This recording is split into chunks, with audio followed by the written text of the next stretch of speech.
Bonjour et bienvenue à cette nouvelle édition d'Autour du monde et notre destination, c'est l'Afrique.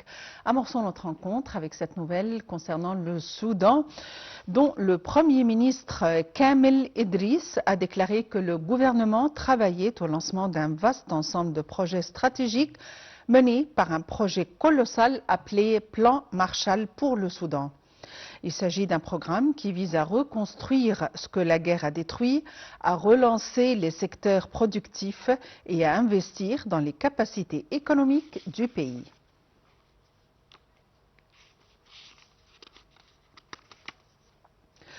Au moins 17 corps, vraisemblablement ceux de migrants, ont été repêchés ces derniers jours sur le littoral près d'une ville côtière à l'ouest de la capitale libyenne.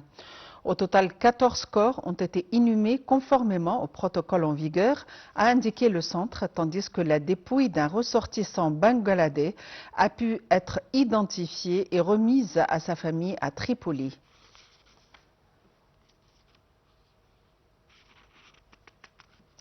Un accord a été conclu dimanche entre la République démocratique du Congo, RDC, et le groupe armé AFC M23 pour assurer l'acheminement d'une aide humanitaire dans l'est de la République démocratique du Congo, où les civils sont victimes d'exactions.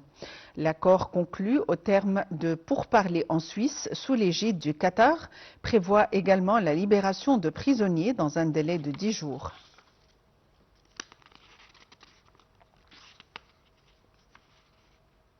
Passons au Kenya qui a officiellement sollicité dimanche une aide financière d'urgence auprès de la Banque mondiale afin de protéger son économie des graves répercussions de la guerre avec l'Iran.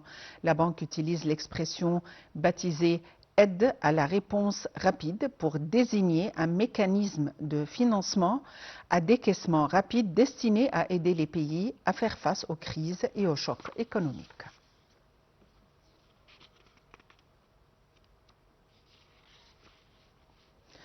La guerre entre les États-Unis et Israël contre l'Iran ne constitue pas seulement une crise régionale au Moyen-Orient, mais représente également un choc international aux répercussions profondes.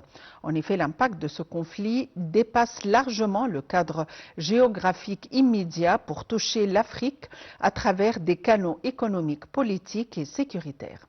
Shamsenemi. Les économies africaines restent fortement dépendantes des importations, notamment en matière d'énergie et de produits alimentaires.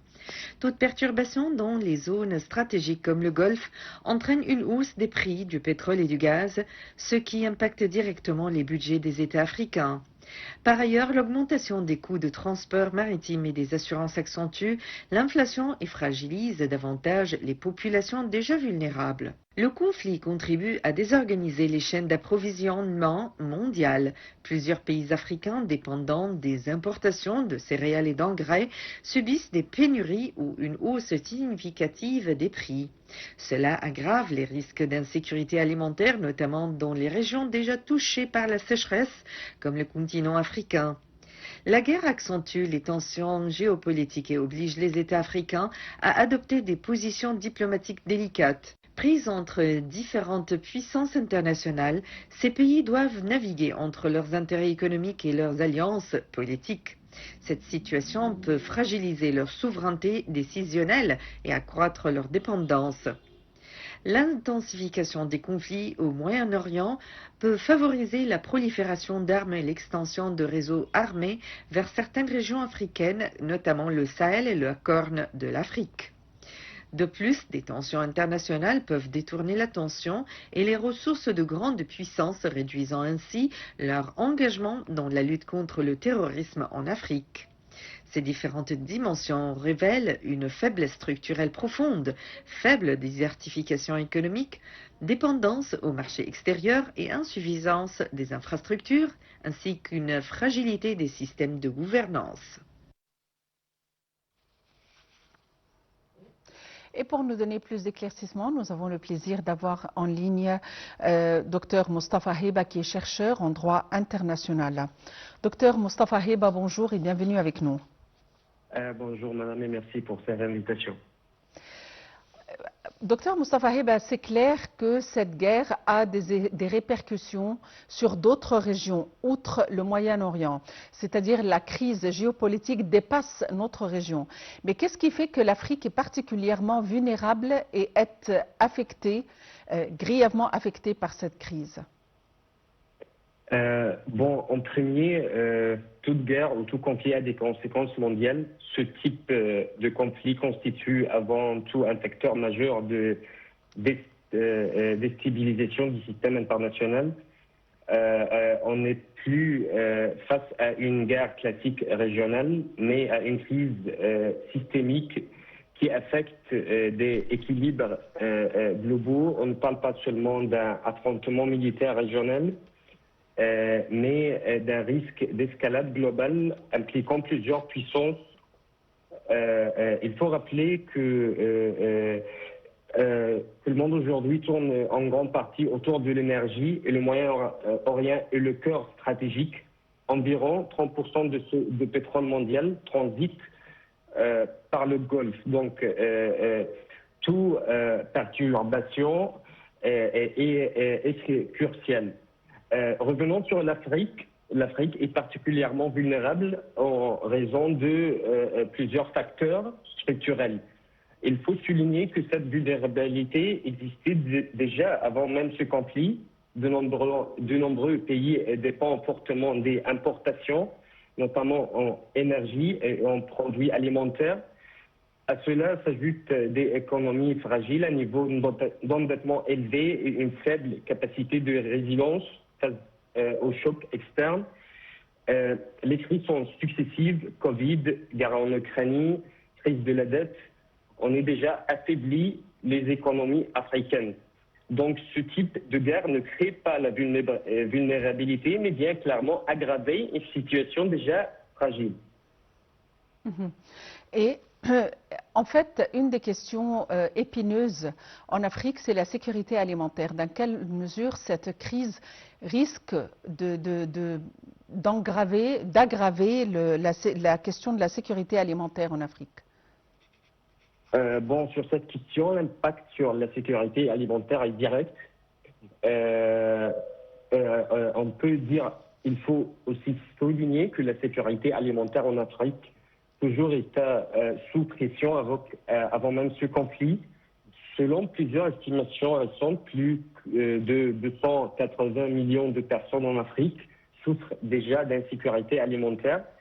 La hausse des prix de l'énergie, on dit augmente la coût de production agricole et de transport, les perturbations des importations, notamment les céréales, les engrais, les blés, aggravent la situation. On l'a déjà observé même avec la guerre en Ukraine, et ce conflit risque de produire des effets similaires, même plus graves. Est-ce qu'il y a un risque de propagation de ce genre de conflit vers des régions déjà sensibles, comme le Sahel ou la Corne de l'Afrique? Oui, toujours. Toujours, on peut dire que ce risque est réel. Puisque ces régions, comme le Sahel ou la Corne, est déjà fragile sur le plan sécuritaire, on peut dire ça. Ces régions sont déjà marquées par une forte instabilité et la présence des groupes paramilitaires. Une crise internationale peut agir comme un facteur aggravant. Il faut aussi dire qu'il y a des acteurs non étatiques paramilitaires comme les Houthis au Yémen qui pourraient être réactifs en cas de poursuite de la guerre dans le cadre d'une escalade, ce qui contribuait à une extension du conflit. Cela pourra notamment affecter la sécurité en mer Rouge et avoir des répercussions directes sur les économies africaines. Est-ce qu'il y a des mécanismes ou des outils à travers lesquels l'Afrique pourrait se protéger contre ce genre de conflit, contre ce genre d'impact? Si vous parlez, honnêtement, j'aimerais prendre la question répondre sur cette question avec une autre manière. Honnêtement, je pense qu'on ne peut pas répondre à cette question uniquement d'un terme du stratégie ponctuelle. Le problème est beaucoup plus profond. Le rapport dit ça. Aujourd'hui, les économies africaines nécessitent une restructuration complète et non pas seulement des ajustements. Tant que le modèle reste basé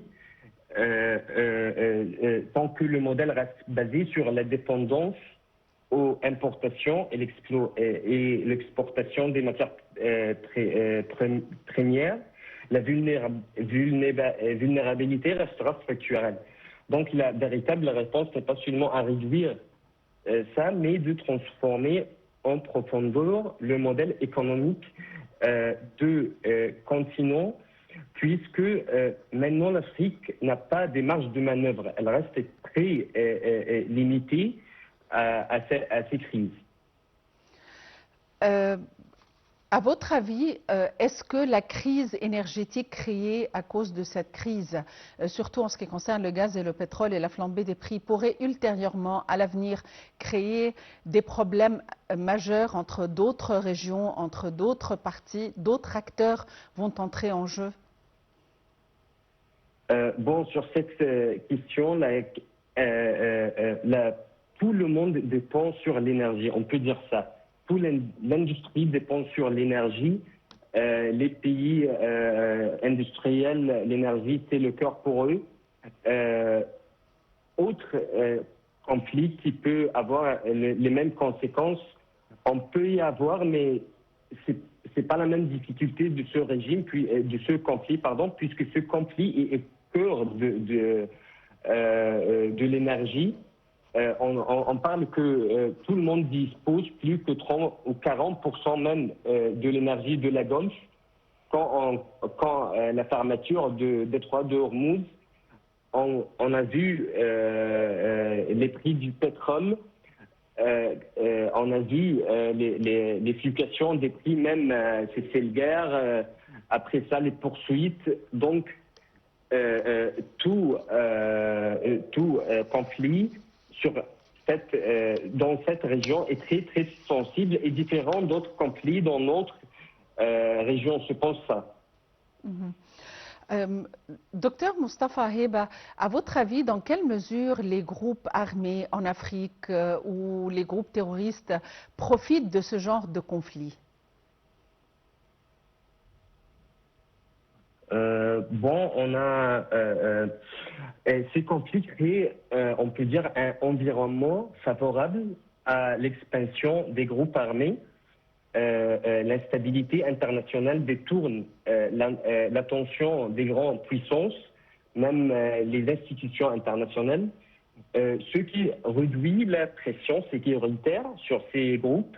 Par ailleurs, les crises économiques et sociales qui en résultent facilitent le recrutement. Enfin, la circulation des armes et des financements dans les zones des conflits contribue à renforcer leur capacité opérationnelle. On a dit l'instabilité crée des opportunités pour ces groupes. Ils profitent du vide sécuritaire et des difficultés économiques pour en qualité d'avance. De plus, cela complique encore davantage la situation sécuritaire en Afrique. Docteur Moustapha Heba, vous êtes chercheur en droit international. Merci d'avoir été avec nous aujourd'hui. Malgré des différends politiques, les États-Unis renforcent leur présence dans le secteur des minéraux critiques en Afrique du Sud. Il s'agit là d'un projet qui sert à extraire des terres rares à partir des déchets miniers afin de sécuriser les approvisionnements en matériaux essentiels aux technologies de pointe et à la défense. Le point avec Shams Senemi. Deux immenses dunes de sable situées sur le site d'une ancienne usine chimique en Afrique du Sud sont au cœur d'un projet exploratoire soutenu par les États-Unis. Ce projet vise à extraire des terres rares, éléments très recherchés, à partir de déchets miniers industriels. Le projet Phalaborwa Rare Earths bénéficie du soutien américain grâce à un investissement de 50 millions de dollars de la part de la Société du financement du développement international, DFC, une agence gouvernementale. Il s'inscrit dans le cadre des efforts accrus des États-Unis pour réduire leur dépendance à l'égard de la Chine, leur principal rival économique pour l'approvisionnement en minéraux essentiels à la fabrication d'appareils électroniques, de robots, de systèmes de défense, de véhicules électriques et d'autres produits de haute technologie. De nombreux pays ont identifié des dizaines de minéraux, dont le cuivre, le cobalt, le lithium, le nickel, comme étant critiques et indispensables aux nouvelles technologies. Les 17 terres rares en font partie. Le président américain Donald Trump a fait de l'élargissement de l'accès des États-Unis aux minéraux critiques, notamment aux terres rares, un axe majeur de sa politique de contre-pouvoir face à la Chine. L'administration a annoncé cette année un investissement de près de 12 milliards de dollars pour la création de sa propre réserve stratégique. Cette administration actuelle a poursuivi le projet malgré une grave crise diplomatique avec l'Afrique du Sud qui a débuté lorsque M. Trump, de retour au pouvoir, a signé un décret en février dernier suspendant toute aide financière au pays. L'administration américaine a toutefois démontré que certaines considérations économiques priment. La société a présenté son implication dans le projet Fala-Borois comme s'inscrivant dans une stratégie visant à exploiter le potentiel minier de l'Afrique tout en servant les intérêts stratégiques des États-Unis.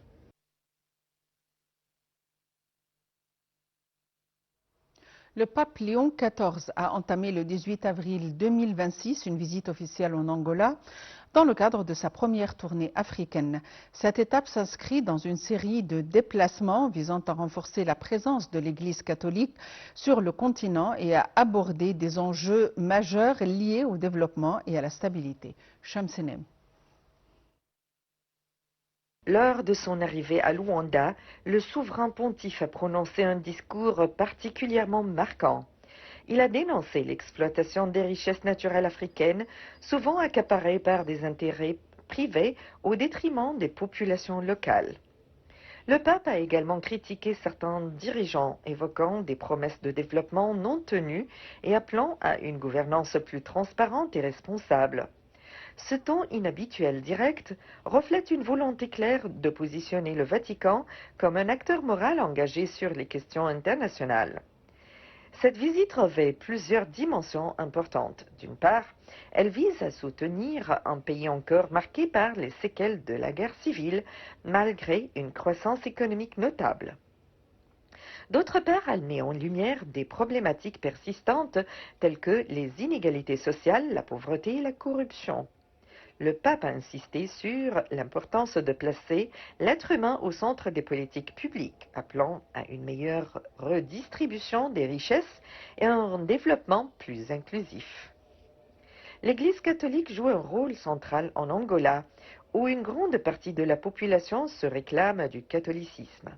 À travers cette visite, le pape cherche à renforcer l'engagement de l'Église dans les domaines sociaux, éducatifs et humanitaires. La visite du pape Léon XIV en Angola dépasse le cadre strictement religieux. Elle s'inscrit dans une démarche plus large visant à promouvoir la justice sociale, la bonne gouvernance et la dignité humaine. À travers ces prises de position, le pape envoie un message fort aux dirigeants africains et à la communauté internationale, appelant à un modèle de développement plus équitable et durable. Fin de cette édition de Autour du monde et notre destination était l'Afrique. Merci de l'avoir suivi. Très bonne fin de journée et à la prochaine.